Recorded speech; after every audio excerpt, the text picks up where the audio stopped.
जय श्री राम। आज आपके सामने हम श्री हनुमान चालीसा आप सब पढ़ते हैं, सुनते हैं, अधिकतर कंठस्थ भी है सभी के लिए, लेकिन इस पे इसका जो भावार्थ है उस पर विचार करते हैं। कितना गहन विषय है। बाबा तुलसीदास जी की लघु रचना है, सबसे छोटी रचना है, फिर विलक्षण रचना है, विलक्षण रचना है। इसका नाम हनुमान चालीसा ही रखा। क्यों रखा? और प्रथम जो दोहा है मंगलाचरण का, वो लिख रहे हैं बाबा तुलसी। श्री गुरु चरण सरोज रज, निज मन मुकुर सुधारि, वर्णौ रघुवर विमल जसो, जो दायक फल चारि। श्री गुरु चरण सरोज रज। पहले अर्थ बता दें हम आपको। श्री में जितने भी ऐश्वर्य हैं, जिनके पास ऐश्वर्य है उसको हम उनके श्री लगाते हैं। कोई भी ऐश्वर्य है। गुरु, रो दो अक्षर है। गु यानी अंधकार, रू यानी प्रकाश। गु शब्दस्त अंधकार शाद, रूकारस्तन निरोधक। अंधकार निरोधत्वाद गुरु विधीयते, यानी गु यानी अंधकार, रू यानी प्रकाश। जो अंधकार से प्रकाश में लाए, अंधकार से प्रकाश दिखाए, उसका नाम गुरु है। चरण कहते हैं श्री गुरु चरण। चरण कहते हैं पद, पैर। आचरण को भी चरण कहते हैं।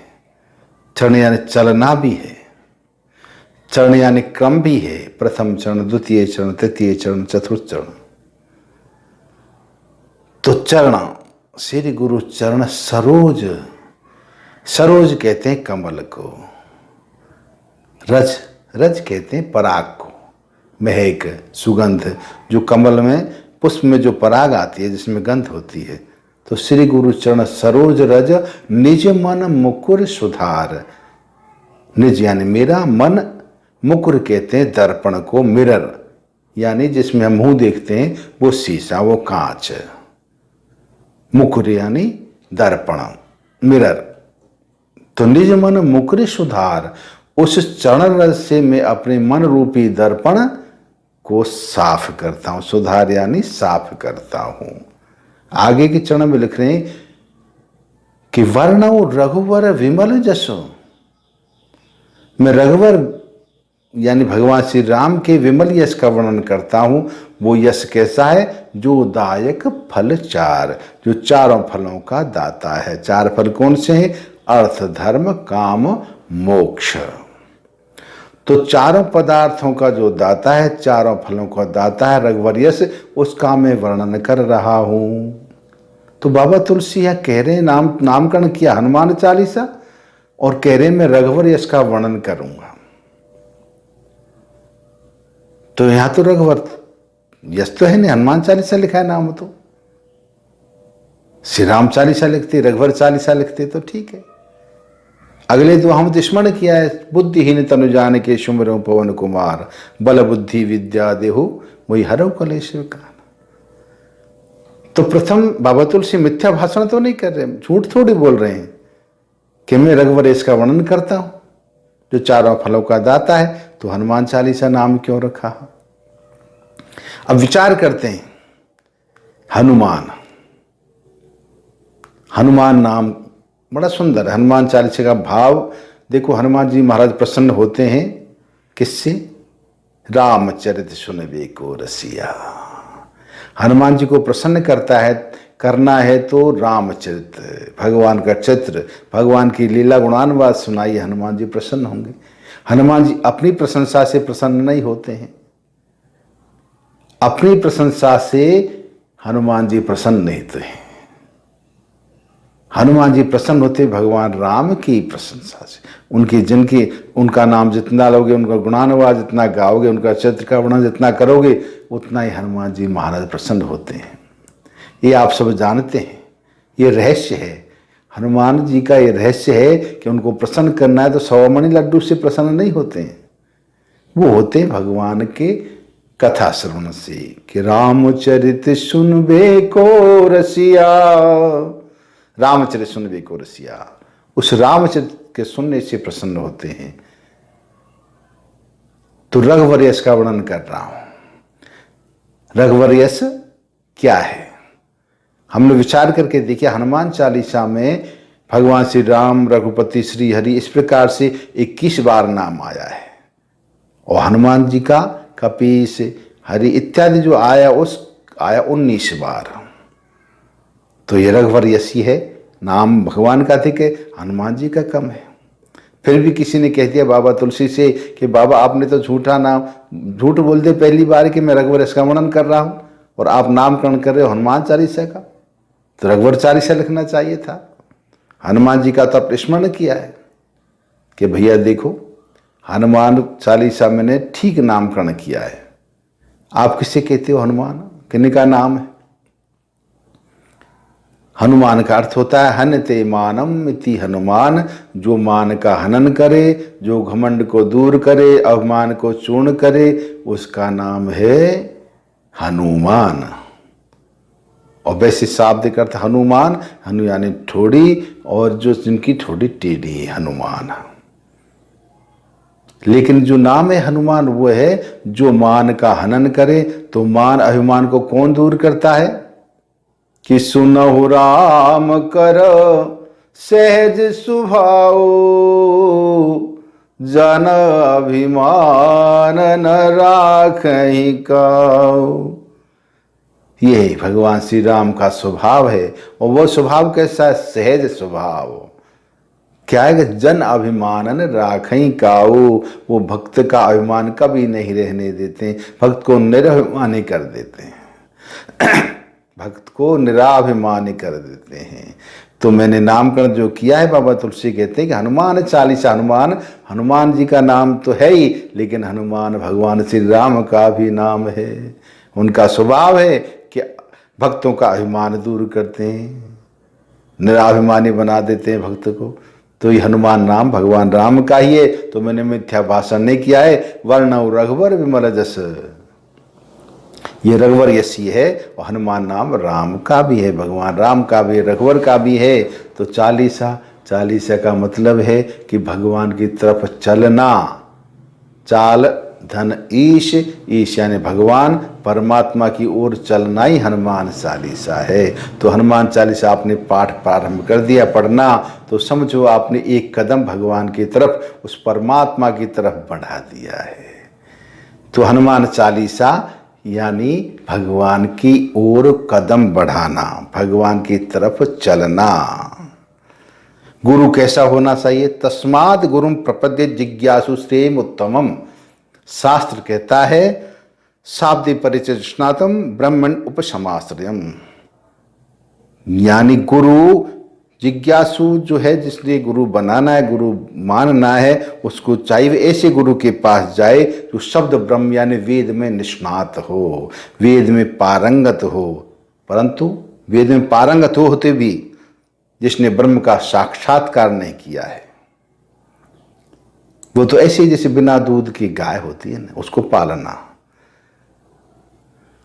श्रुति का धारक हो लेकिन धर्म के अनुसार आचरण करने वाला, तिन में धर्म निगम अनुसारी, तो धर्म के अनुसार आचरण करता है वह है।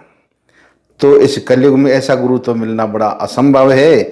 तो सदगुरु मानना है तो विचार से, मेरे विचार से उस परमात्मा श्री राम, श्री कृष्ण, भगवान शिव, हनुमान जी महाराज को मानो। गुरु मानो तो परमात्मा को मानो। गुरु एक क्रम है, चरण बताए गुरु चरण सरो, चरण यानी क्रम है। तो प्रथम गुरु होते माँ बाप, पहले माँ फिर पिताजी, फिर शिक्षा गुरु में अनेक गुरु होते हैं। अंत में आता है सदगुरु। तो सदगुरु तो भगवान परमात्मा ही है और कोई नहीं है। शास्त्र के कृष्ण वंदे जगत गुरु, भगवान कृष्ण गुरु हैं, जगत गुरु। जगत गुरुम च शाश्वतम, भगवान श्री राम। और भगवान शिव वंदे बोधमयम नित्यम गुरुम शंकर रूपिणम, भगवान शिव। और हनुमान जी महाराज कि जय जय जय हनुमान गोसाई, कृपा करहु गुरुदेव की नाई। हनुमान जी भी गुरु हैं। और वैसे भी हम विचार करें तो गुरु तो एक सर्वत्र व्याप्त है, वो तत्व का नाम गुरु है।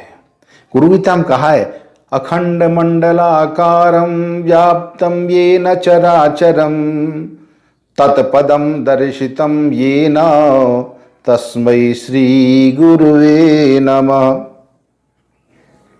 तो जो चराचर में व्याप्त है, अखंड मंडलाकार में व्याप्त है, तो वो तो कौन है? वो तो परमात्मा ही हुई।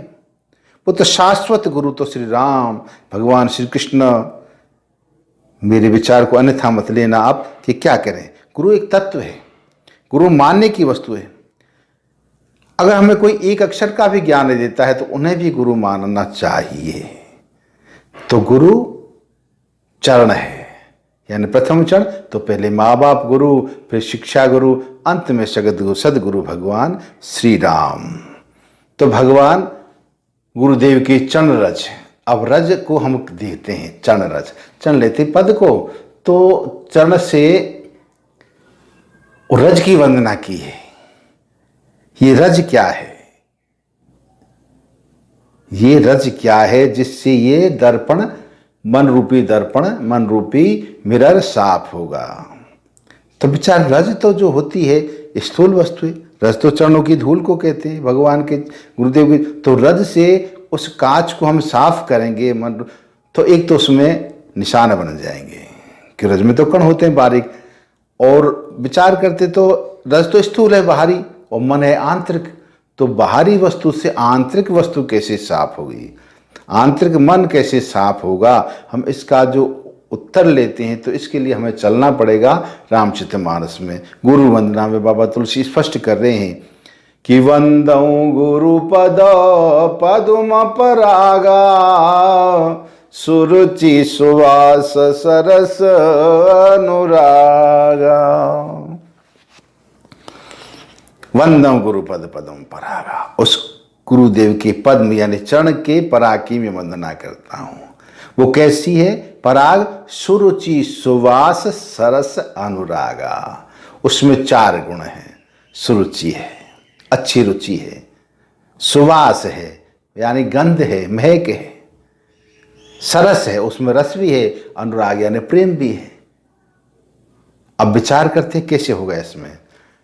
तो सुरुचि, सुरुचि कैसे? भगवान के चरण, यानी चरण को हम लेंगे आचरण से।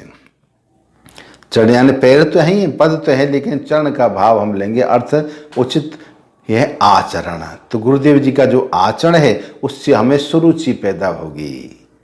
रुचि तो गलत कार्य में हो सकता है, लेकिन सुरुचि अच्छी रुचि, यानी हमें शुभ कार्यों में, अच्छे कर्म में भगवान का जब आचरण देखेंगे गुरुदेव का, उनके आचरण से हमें अच्छे कर्म में प्रवृत्त होंगे। और दूसरा है सुवास।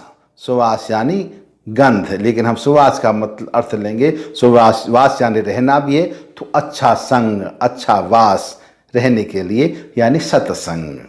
सरस, उसमें रस भी है। अब रस रज में तो होता नहीं है। अगर रस होता तो रज में से तेल निकलता तो ना। रज जो धूल है, चरणों की धूल, तो रज है सरस। वो कैसे लिया है? रस परमात्मा को कहते हैं। श्रुति कहती है रसो वैश्य है, उस परमात्मा का नाम ही रस है। वो रस ही परमात्मा है।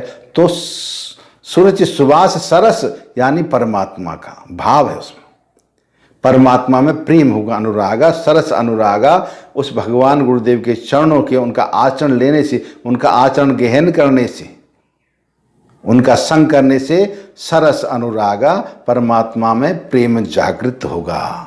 प्रेमा भक्ति। और वशिष्ठ जी महाराज कहते हैं कि प्रेम भक्ति जल बिन रघुराई, अभय अंतर मल कबहू के जाई। जब तक हृदय में प्रेम भक्ति नहीं होगी तब तक आंतरिक मल की शुद्धता नहीं होगी। आंतरिक मल शुद्ध कब होगा? जब भगवान के चरणों में प्रेम होगा, प्रेम भक्ति हमारे हृदय में होगी, तो प्रेम होगा गुरुदेव के आचरण की संग से, उसमें सुरुचि पैदा होगी और रस पैदा होगा, तब भगवान के चरणों में प्रेम उत्पन्न होगा। आगे कल आपको हम आगे की व्याख्या बताएंगे।